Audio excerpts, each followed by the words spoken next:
बिस्मिल्लाहिर्रहमानिर्रहीम। अस्सलाम वालेकुम डियर स्टूडेंट्स। लास्ट लेक्चर में हमने एमएन टेस्ट को अप्रूव किया था। इसके स्टेटमेंट को दोबारा रिकॉल करते हैं क्योंकि ये टेस्ट है हमारे अगले नेक्स्ट एग्जांपल में काम आएगा। स्टेटमेंट कहती है कि अगर एक सीक्वेंस है एफ एन डिफाइंड है इंटरवल आई पे, वो पॉइंट वाइज कन्वर्ट करती है, और एक हमारे पास नई सीक्वेंस बनाई गई है एम एन जो कि सुप्रीमम है इस तरह के सेट का। m1 की वैल्यू जब लेंगे तो f1 हो जाएगा, f1 of x minus f of x absolute value का डिफरेंस लेंगे, उसका जो वैल्यूज आती जाएंगी उसका सुप्रीम ले लेंगे, वो m1 आ जाएगा। फिर m2 m3 m4 and so on सारे कैलकुलेट करेंगे। तो ये जो सीक्वेंस है जो ओरिजिनल हमने ली थी वो यूनिफॉर्मली कन्वर्ट करेगी इंटरवल ए बी पे, तब भी जब mn कन्वर्ट करेगा ये वाली जो सीक्वेंस है ज़ीरो को कन्वर्ट करे as n tends to infinity. Vice versa यही है कि अगर ये सीक्वेंस कन्वर्जेंट हो, ये रियल सीक्वेंस एक्चुअली, क्योंकि जब आप एब्सोल्यूट वैल्यू लेंगे तो रियल नंबर आते जाएंगे, उनको सुप्रीम लेंगे तो वो एक रियल नंबर आ जाएगा, क्योंकि और ये सुप्रीम में एग्जिस्ट करेगा। अब ये देखना है कि वो जो सीक्वेंस है एम एन ये ज़ीरो को कन्वर्ट करती है कि नहीं करती। अगर वो ज़ीरो को कन्वर्ट करती है तो जो हमारे पास एफ एन वाली जो सीक्वेंस होगी, फंक्शन सीक्वेंस होगी, वो यूनिफॉर्मली कन्वर्टेड हो जाएगी इंटरवल ए बी पे। इस रिज़ल्ट को हम आगे तीन एग्जांपल्स में यूज़ करेंगे और एक्सरसाइज में भी इसका इस्तेमाल है, जिससे हम चेक कर सकते हैं कि जो सीक्वेंस गिवन है वो यूनिफॉर्मली कन्वर्जेंट है कि नहीं है। अब हम चलते हैं एग्जांपल्स पे। सबसे पहले जो हमारे पास एग्जांपल है वो एग्जांपल नंबर 1 है। सीक्वेंस दी हुई है F N of x is equal to X over 1 plus N x square. तो इसका क्लेम ये है कि ये यूनिफॉर्मली कन्वर्जेंट है इस इंटरवल पे। अब डायरेक्टली बाय डेफिनेशन चेक नहीं करेंगे इस पे, यहाँ पे हम एम एन टेस्ट अप्लाई करेंगे। उसके लिए हमें एम एन कैलकुलेट करना है। एम एन आपने देखा था सेट किस तरह का डिफाइन है, लेकिन सबसे पहले आप अगर गौर करें तो एफ एन जो है वो पॉइंट वाइज कन्वर्जेंट है ज़ीरो फंक्शन को। एन टेंस टू इन्फिनिटी जब अप्लाई करेंगे इधर एक्स, तो एक्स ओवर 1 प्लस इन्फिनिटी आ जाएगा, तो समथिंग ओवर इन्फिनिटी होता है वो ज़ीरो होता है। तो ये हमारे पास f N of x is equal to zero for all x belongs to I. तो ये आइडेंटिटी मैप आ गई।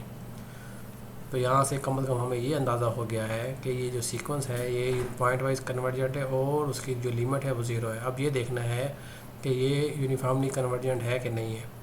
उसके लिए हमने F N of X minus F of X का मॉड लिया और वहाँ से हमारे पास सिंप्लीफाई करने के बाद x over 1 plus N x square आ गया, उसकी एब्सोल्यूट वैल्यू आ गई है। इसको हमने y का नाम दे दिया, इस पूरी एक्सप्रेशन को, इस चीज़ को y कहते हैं। अब हमने ये देखना है कि ये जो हमारे पास एक्सप्रेशन है इसका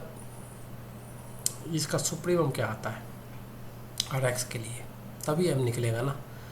तो इसके लिए हमने ये करना है, ये फंक्शन अगर आप गौर करें जो y है ये कंटिन्यूस फंक्शन है X over 1 plus N x square.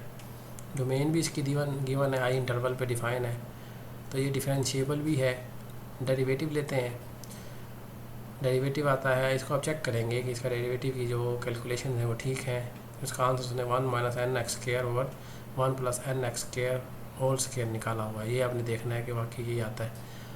अब डेरिवेटिव क्यों ले रहे हैं, ये अब अगले आने वाले तीनों एग्जाम्पल्स में हम यही क्राइटेरिया अडॉप्ट करेंगे कि फर्स्ट डेरिवेटिव लेंगे और फिर सेकंड डेरिवेटिव लेंगे। फर्स्ट डेरिवेटिव और सेकंड डेरिवेटिव इसलिए लिया जा रहा है कि हम इस फंक्शन का हमने सुप्रीमम और इन्फिमम आइडेंटिफाई करना है कि क्या वो एग्जिस्ट करता है तो वो कौन सी वैल्यू होगी, क्योंकि इसका जो सुप्रीमम होगा वही तो एम एन बनता है। जब हम एन सुप्रीमम एग्जिस्ट करेगा वो निकालेंगे तो वहाँ से एम एन की वैल्यू आ जाएगी, और एन फिर हम ये देखेंगे कि एम एन जो है वो जो सीक्वेंस है वो कन्वर्जेंट है कि नहीं है। तो डेरिवेटिव लिया, डेरिवेटिव की को इक्वल टू ज़ीरो रखा फॉर मैक्सिमम और मिनिमम वैल्यू ऑफ वाई, वहाँ से ये क्वेश्चन आ जाएगी। ये चीज़ अगर ज़ीरो के इक्वल है, ये कब ज़ीरो होगा, जब ऊपर वाली चीज़ ज़ीरो होगी। तो इसलिए उसने 1 minus N x square equal to zero रख दी है। यहाँ से एक्स की वैल्यूज़ 2 निकलनी चाहिए, उसने 1 लिखी है। उसकी वजह ये है कि हम जो फंक्शन ले रहे हैं वो वाई मॉड है, और वाई मॉड के लिए जो माइनस भी होगा ये प्लस हो, दोनों पे कोई इफेक्ट नहीं करता, इसलिए उसने एक वैल्यू ले ली है। तो जो 1 over 1 square root of N के लिए आंसर आ रहा है, उसी तरह -1 over square root of N के लिए भी वही आंसर आएगा। अब यहाँ से ये तो नहीं पता लग रहा कि ये जो हमारे पास x है ये मैक्सिमम दे रहा है, ये मिनिमम वैल्यू दे रहा है y की, तो इसके लिए सेकंड डेरिवेटिव पे जाना पड़ता है। सेकंड डेरिवेटिव का अगर साइन, सेकंड डेरिवेटिव उसने निकाला, ये आपने चेक करना है कि सेकंड डेरिवेटिव की कैलकुलेशन ठीक की हुई है उसने। ये सेकंड डेरिवेटिव को सिंप्लीफाई करके -2nx multiply by 1 + nx square -4nx multiply by 1 - nx square over 1 - nx square whole cube, ये सेकंड डेरिवेटिव की वैल्यू निकाली है आपने। ये चेक करना है अपने उस पर कि एग्जैक्टली यही आती है। फिर उसमें आपने x की जगह पे सब्स्टिट्यूट करना है 1/√n, वहाँ से आपके पास नेगेटिव ऑफ √n/2 आ जाएगा। तो ये n तो पॉजिटिव है, ये पूरी चीज़ पॉजिटिव के साथ नेगेटिव मल्टीप्लाई हो रहा है, तो ओवरऑल आंसर नेगेटिव आ गया, सेकंड डेरिवेटिव नेगेटिव हो गया। So we can say that y is maximum and x is equal to 1/√n, and from 2 the maximum value of y is equal to 1/2 times √n। तो यहाँ से हमें अंदाज़ा हो कि इस तरह से mn की वैल्यू जो है हमारे पास अब एक्सप्लिसिटली निकल सकती है। इस fn x - fx मॉड जो कि y था उसकी ये सुप्रीमम हमें अंदाज़ा हो गया है कि वो किसके इक्वल है 1/2 √n। जनरली अब नहीं निकाल सकते थे कि इस सेट का सुप्रीमम चेक करने के लिए, तो इसने ये वाली टेक्निक यूज़ की है, ये वाली इंफॉर्मेशन यूज़ की है कि जो हमारे पास इस चीज़ का आंसर था वो कंटिन्यूसली डिफरेंशिएबल था, बल्कि ट्वाइस कंटिन्यूसली डिफरेंशिएबल था, इसलिए उसने फर्स्ट डेरिवेटिव लिया, फिर सेकंड डेरिवेटिव लिया, फर्स्ट डेरिवेटिव 0 के इक्वल रखा, वहाँ से ये वैल्यूज़ आई, उससे फिर उसने सेकंड डेरिवेटिव लेके ये एक्सप्लेन किया कि ये मैक्सिमम वैल्यू देता है। तो इस तरह से हमारे पास mn सीक्वेंस बनी जो कि 1/2 टाइम्स √n है। अब इस सीक्वेंस को देखें, ये सीक्वेंस रियल सीक्वेंस है, ये पहले हम एनालिसिस 1 में कर चुके हैं कि ऐसी सीक्वेंस जब n टेंस टू इन्फिनिटी को जाता है तो ये ज़ीरो को कन्वर्ट करती है। तो यहाँ से आप देख सकते हैं कि mn is convergent to 0 as n tends to infinity. So it implies that from theorem mn test जो हमने रिजल्ट किया था कि सीक्वेंस fn है, जो फंक्शन सीक्वेंस है, यूनिफाइंग कन्वर्जेंट है n to any close interval i, उसका नाम उसने ab भी लिखा हुआ। तो उम्मीद है कि ये आपको एग्जांपल समझ आई होगी। इसी से रेलिवेंट एक एग्जांपल 2 है, उसमें एक नई सीक्वेंस ली गई है fn is equal to nx multiply by 1 - x power n, ये सीक्वेंस है। इसमें इसको आप चेक करना है कि ये कन्वर्जेंट है पॉइंट वाइज, और फिर ये देखना है कि क्या यूनिफॉर्मली कन्वर्जेंट है कि नहीं है। तो उसने इसमें 3 हिस्सों में से तकसीम किया है। इसकी जो डोमेन उसने फिक्स की है वो आर्बिट्रेरी इंटरवल अब नहीं है, बल्कि 0 to 1, x बिलोंग कर रहा है 0 1 से। जब x 0 के इक्वल है तो हम देखेंगे जब आप इधर x 0 सब्स्टिट्यूट करें तो ये पूरी चीज़ क्या हो जाएगी, 0 नहीं हो जाएगी ये वाली। तो इस तरह से n अप्रोच करेगा इन्फिनिटी की तरफ तो ये 0 रहेगा। For x is equal to 0 fn of x is equal to 0 for all n, and when we substitute n x is equal to 1 here, 1 - 1 equal to 0, so again we have 0 answer for all n। तो 2 points के लिए x 0 के लिए और x 1 के लिए तो हमारे पास आंसर 0 आ रहा है। अब देखना ये है कि बिटवीन 0 and 1 ये वाली सीक्वेंस किस तरह से बिहेव करती है। तो उसने पहले देखा कि अब ने ये देखना है कि x बिटवीन 0 1 लिया, वहाँ से उसने इस एक्सप्रेशन में n tends to infinity substitute किया, तो उसने देखा कि यहाँ पे तो इन्फिनिटी ओवर इन्फिनिटी फॉर्म आती है, उसने एक्सप्लेन भी किया। तो एल हॉपिटर रूल लगाएंगे यहाँ पे। एल हॉपिटर रूल के लिए उसने फर्स्ट ऊपर वाले का डेरिवेटिव लेना पड़ता है, नीचे वाले का अलग डेरिवेटिव लेके उसने सिंप्लीफाई किया तो ये एक्सप्रेशन बना है। अब लिमिट जब अप्लाई किया n टेंस टू इन्फिनिटी तो हमारे पास ये वाली चीज़ 0 को अप्रोच कर गई है, नीचे कोई इफेक्ट नहीं करा क्योंकि नीचे तो n है ही नहीं। तो यहाँ से आंसर आ गया 0। ये तब मुमकिन है जब x between 0 and 1, x between 0 and 1 होगा तो ये वाली चीज़ वेल डिफाइंड रहेगी। लॉ की वैल्यू 1 - x, तो ये वैल्यू 1 - x की वैल्यू लेस देन 1 रहती है, तो ये नेगेटिव रहता है। ऊपर भी नेगेटिव पॉजिटिव हो जाता है, तो ये आंसर पूरा, और ये इसका आंसर 0 को अप्रोच कर जाता है जब x बिटवीन 0 and 1 है। तो ओवरऑल हमारे पास अब ये आंसर ये आ गया कि ये जो fn सीक्वेंस है ये 0 के लिए भी 0 थी, 1 के लिए भी 1 थी, और x जब बिटवीन 0 and 1 था तब भी 0 आ रही है। तो ओवरऑल ये हमारे पास 0 को कन्वर्ट कर रही है। ये प्रूफ हो गया यहाँ तक। अब यहाँ से ये तो पता लग गया कि ये जो सीक्वेंस है पॉइंट वाइज कन्वर्जेंट है 0 को। अब हमने ये देखना है कि क्या यूनिफॉर्मली कन्वर्जेंट है, उसके लिए हमें mn सीक्वेंस देखनी पड़ेगी, mn सीक्वेंस का बिहेवियर देखना पड़ेगा। उसके लिए फिर उसने फिर अगेन क्या किया है कि fn x - fx मॉड लिया है, उसको सिंप्लीफाई किया है, और वो आ गया है nx multiply by 1 - x power n, क्योंकि ये वाली चीज़ पॉजिटिव है एक्स की इस वजह से कि एक्स 0 से 1 है, तो वहाँ से आंसर वाई आ गया। इसको वाई के एक बार सपोज कर लिया। अब वाई का डेरिवेटिव लिया फर्स्ट, ये again you have to check that either this calculation is okay और नॉट। तो यहाँ से फिर मैक्सिमम वैल्यू के लिए इस डेरिवेटिव को 0 के इक्वल रखा है, वहाँ से हमारे पास अब ये बात ज़रा देखने वाली है इसमें ना, जब इस पूरे एक्सप्रेशन को 0 के इक्वल रखेंगे तो ये वाली चीज़ भी 0 होगी। n तो 0 नहीं, n तो 1 से शुरू होता है, 1 2 3 सो 1। इसका मतलब 1 माइनस एक्स की पावर n माइनस 1 0 होगा, और दूसरी साइड से 1 माइनस n प्लस 1 और x है, ये भी 0 होगा। तो लेकिन हम ये तो जानते हैं कि x इज इक्वल टू 1, उसको उसने नहीं लिया, यहाँ से x इज इक्वल टू 1 आता है क्योंकि उस पर तो 0 आंसर। दूसरे पॉइंट पे जब लेके चलते हैं वहाँ से 1 और n प्लस 1 आ जाता है आंसर। तो उसके बाद सेकंड डेरिवेटिव लिया, सेकंड डेरिवेटिव का आंसर फिर अगेन आप लोगों ने ये चेक करना है कि सेकंड डेरिवेटिव की कैलकुलेशन ठीक है। उसके बाद x की वैल्यू 1 और n प्लस 1 इसमें सब्स्टिट्यूट करेंगे तो नेगेटिव साइन आपके पास आ जाएगा सेकंड डेरिवेटिव का। तो यहाँ से ये इंप्लाइज करता है कि x equal to 1 over n plus 1 जो है ये मैक्सिमम वैल्यू दे रहा है y की फ्रॉम 2। अच्छा, इधर एक चीज़ का थोड़ा गौर करें, यहाँ पे गलती की है उसने, यहाँ पे n लिखना चाहिए था क्योंकि y तो इक्वल है हमारे पास nx multiply by 1 minus x power n।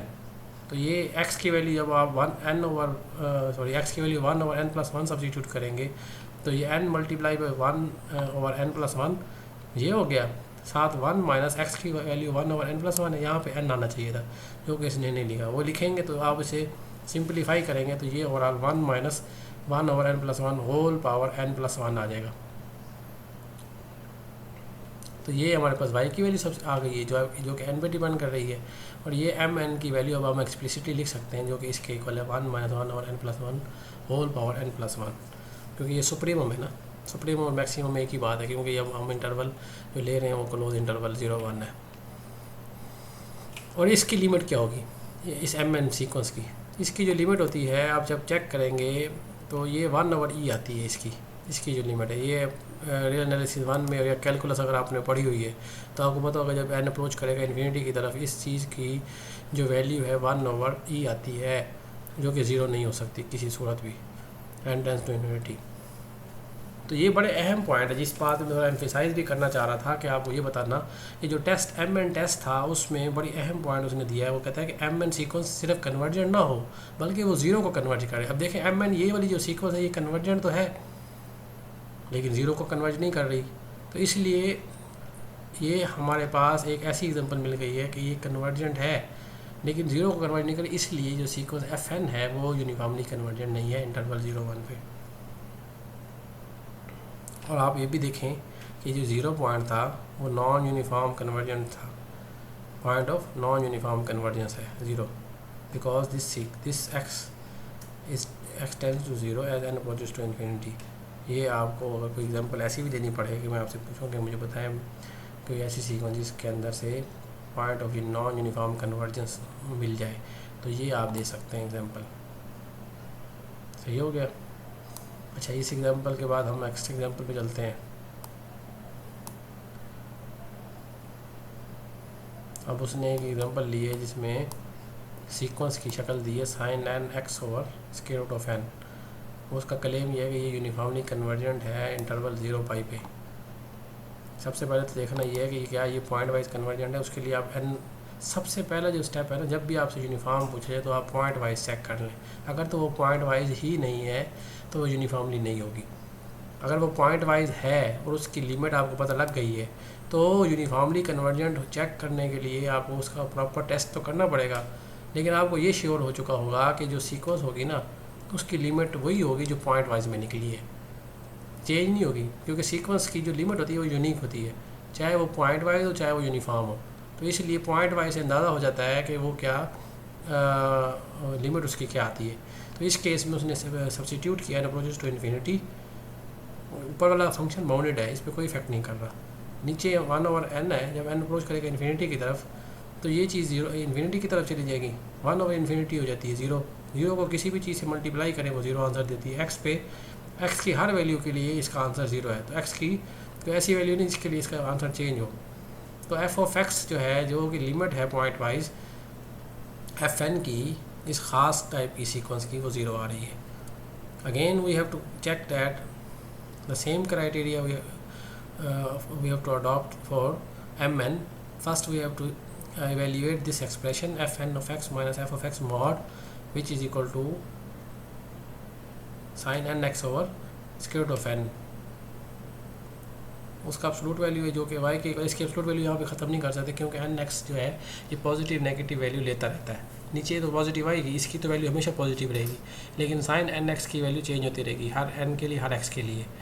तो ये हम इसके अंदर जो y है इसको देख लेते हैं. y को ये लिया हमने, y sine N X over square root of n ले लिया, इसका डेरिवेटिव लिया जो कि ये आ जाता है, इसे चेक कर सकते हैं आसानी से. डेरिवेटिव जीरो के इक्वल होगा कब, जब साइन एन एक्स ज़ीरो होगा. ये तो ज़ीरो नहीं हो सकता. साइन एन एक्स कहाँ पे ज़ीरो होता है, N x is equal to pi by 2 पे, क्योंकि एक्स की वैल्यू हमने ली हुई है, फिक्स की हुई है. एक्स की वैल्यू कहाँ से ली हुई है, 0 से पाई. ये ख्याल रखना है. या n x is equal to pi और 2n, दोनों वैल्यूज़ जो है वो इसमें बिलोंग करती हैं. अब दो वैल्यूज़ आ गई. अब फर्स्ट डेरिवेटिव से तो पता नहीं लगता कि मैक्सिमम वैल्यू ये है, ये इसमें से कौन सी है, ये मिनिमम वैल्यू कौन सी है. तो उसके सेकंड डेरिवेटिव लेना पड़ता है. सेकंड डेरिवेटिव लिया है और value x pi by 2n substitute किया तो नेगेटिव वैल्यू आ गई है. तो यहाँ से इम्प्लाइज करेगा कि x is equal to pi और 2n ना, ये मैक्सिमम है. मैक्सिमम वैल्यू हमें मिल गई है तो हमें इतना ही मिलना है. हमें मैक्सिमम मिल जाए तो काफ़ी है. मिनिमम के लिए हमने क्या करना है, क्योंकि एम एन तो सुप्रीमम की बात कर रहा है, सुप्रीम और मैक्सिमम एक ही बात है. इंटरवल हमारे पास 0 to पाई है, तो वहाँ से हमारे पास y की वैल्यू आती है 1/n square root of n. तो ये y कैलकुलेट हो गया हमारे पास. इस एक्सप्रेशन की ये वाला जो अंदर वाला मॉड के अंदर इसकी वैल्यू आ चुकी है maximum 1/√ square root of n. तो इसका सुप्रीम जब लेंगे तो ये हमारे पास जैसे ये चीज़ एक्स एन टेंस टू ये चीज़ 0 को अप्रोच करेगी as tend to N tends to infinity, और वहाँ से सुप्रीम की वैल्यू आ जाएगी 1/√ स्क्वायर रूट ऑफ n. और एम एन जो है ये इस तरह की सीक्वेंस है, और ये sequence again we can see that it is convergent to 0 as n tends to infinity. It implies that F N sequence fn is uniformly convergent on interval 0 to pi. चलें जी, ये हम इन एग्जांपल तक इसे ख़त्म करते हैं अभी. नेक्स्ट फिर जो है, बल्कि इससे चलें एक मिनट एग्जांपल से रेलिवेंट एक्सरसाइज देख लें. आप लोगों के लिए असाइन किया है, मैंने किया है ये वाली एक्सरसाइज 4 को देखें. एक्सरसाइज 4 के जो 4 पार्ट्स हैं इनको आप इसी क्राइटेरिया के साथ कर सकते हैं जो मैंने एग्जांपल में आप लोगों को करवाए हैं. तो इस एग्जांपल के थ्रू इस एग्जांपल्स को आप थोड़ा सा अच्छी तरीके से समझें और फिर इन एक्सरसाइज को करें अपने हाथ से, और फिर मुझे शेयर करें कैसे आप लोगों ने की हैं. ये आप लोगों की असाइनमेंट है. चलें जी, यहीं पे वाइंड अप करते हैं इस लेक्चर को.